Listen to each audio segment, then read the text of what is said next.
प्रधानमंत्री जी, एक क्षण ऐसा आया जब देश और विदेश में करोड़ों भारतीय भाव विभोर हो गए।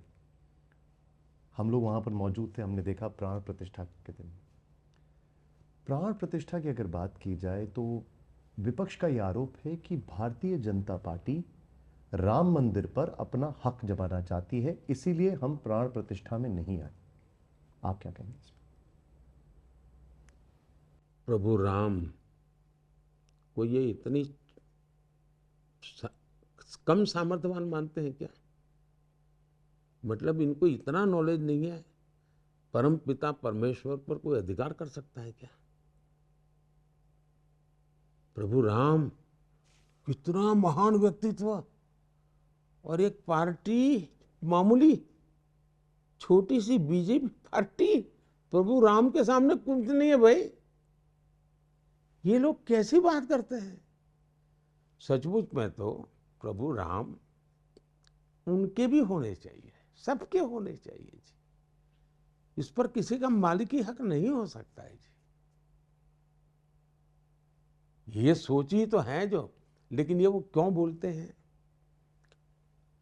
उनका हिडन एजेंडा जो है ना, उस पर पर्दा लगाने के लिए ऐसे बातें बोल रहे हैं। उनका हिडन एजेंडा है उनकी वोट बैंक को संभालना, उनकी वोट बैंक को संभालना, और इसलिए वे इस प्रकार की बहानेबाजी कर रहे हैं। उनको लगता था कि जो राम मंदिर गए तो वोट बैंक गई, वोट बैंक सवाल करेगी। उनको डर यही है। आपने देखा होगा, राजीव गांधी ने अपना एक कैंपेन अयोध्या से शुरू किया था, चुनावी कैंपेन, और ये सिग्नल दिया था उन्होंने।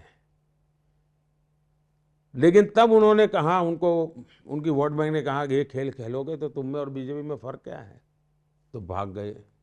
आपने देखा होगा कई चुनावों में ये लोग मंदिरों में जाते थे, इस चुनाव में नहीं जा रहे। मार किया क्या? ये आपका काम है, मुझे बताना पड़ रहा है, मेरा दुर्भाग्य है। इस बार वो इलेक्शन डिक्लेयर होने के बाद किसी मंदिर में नहीं जा रहे। क्यों? क्योंकि उनको डांट दिया गया था पिछले चुनाव में कि मोदी मंदिर करता है, तुम भी मंदिर करोगे तो हम तुमको और मोदी में फर्क क्या देखेंगे। और इसलिए वोट बैंक को बचाने के लिए मंदिर जाना बंद कर दिया है। हो सकता है मेरा इंटरव्यू देखने के बाद शायद ड्रामा कर ले, बात अलग है।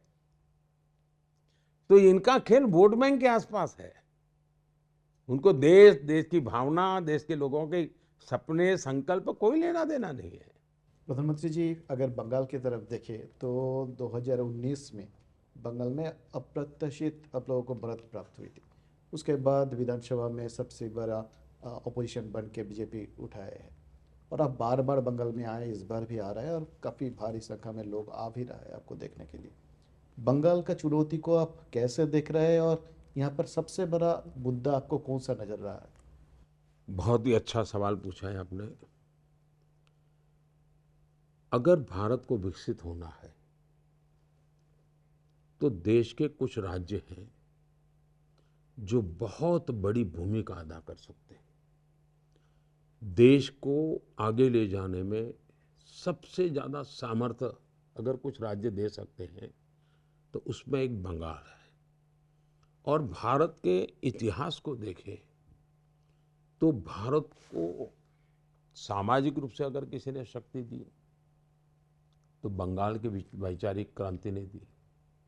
भारत के क्रांति की धारा को आजादी के आंदोलन में किसने ताकत दी?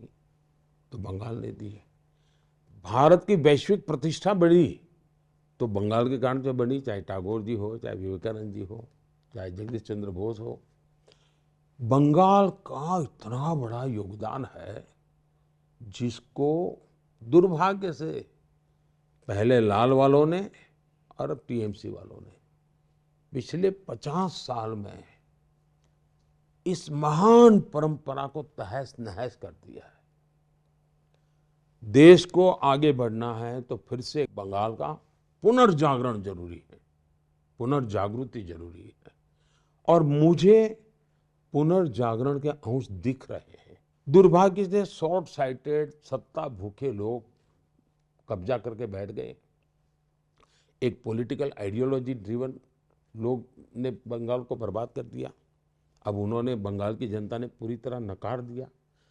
अब उनके बदले में जो आए वो सत्ता, खुद का परिवार, खुद की ऑटोक्रेटिक नेचर, और उसमें एक ही सहारा उनको दिखता है, वोट बैंक पॉलिटिक्स। जिन घुसपैठियों के खिलाफ ममता जी ने पार्लियामेंट में शासक पक्ष में हिस्सा होने के बाद भी कागज उड़ा रहे थे, तूफान खड़ा कर दिया था, सोमनाथ चटर्जी के सामने तूफान खड़ा कर दिया था, वही ममता जी के लिए वो आज बहुत बड़ी सोने की थाली जैसे परोसा गया, वैसे हाथ में लग गया है। अब वो उन्हीं की रक्षा में लगे। उनकी वेलफेयर स्कीम भी सबका साथ सबका विकास वाली नहीं है, सिर्फ वोट बैंक को संभाल करके वो तिजोरी खर्च करेंगे तो वोट बैंक के लिए, बाकी कहते हैं, उनको लगता है वो तो मजबूरी है, आ जाएंगे। जब तक बंगाल को वोट बैंक की राजनीति के एक प्रकार से अत्यंत दुखदायक परिस्थिति से बाहर नहीं निकालेंगे और बंगाल की उस महान परंपरा और विरासत, और बंगाल के युवा में बहुत ताकत है जी, बहुत सामर्थ्य है, उसको अगर अवसर देंगे और किसी भी भेदभाव के बिना समाज के सब वर्गों को साथ लेकर के, तो बंगाल खड़ा हो सकता है। और आज बंगाल बीजेपी को स्वीकार कर रहा है। हम 2 या 3 एमएलए हुआ करते थे, आज 80-90 तक पहुंच गए हम लोग। हम कभी पार्लियामेंट के अंदर सोच भी नहीं सकते थे, आज हम सबसे बड़ी पार्टी बनकर के उभर रहे हैं। तो बंगाल ने दिल से बीजेपी को स्वीकार कर लिया है। वोट की दुनिया में अभी हमें कभी बहुत सारी कठिनाइयां आती हैं, लेकिन मैं मानता हूं कि जनता, हिंसा जिस प्रकार का वातावरण है, सबसे बड़ी चुनौती है। लोकतंत्र में सारे देश में अब शांतिपूर्ण चुनाव हो रहे हैं। देखिए, पहले 2 हुए, कहीं से हिंसा, बंगाल के सिवाय कहीं से घटना ही नहीं आती थी, या तो बंगाल से आएगी या केरल से आएगी। जब त्रिपुरा में भी कम्युनिस्टों की गवर्नमेंट थी, हिंसा की घटनाएं आती थी, कम्युनिस्ट गए, हिंसा की घटना बंद थी। बंगाल में कम्युनिस्ट गए, बंद हुआ, लेकिन अब ममता दीदी ने वही रास्ता अपना लिया, तो दुर्भाग्य है। लोकतंत्र के लिए भी खतरा है, और आज की राजनीति बंगाल की बीजेपी के लिए चुनौती नहीं है, देश के लिए चुनौती है जी। देश इस प्रकार से नहीं चल सकता जी।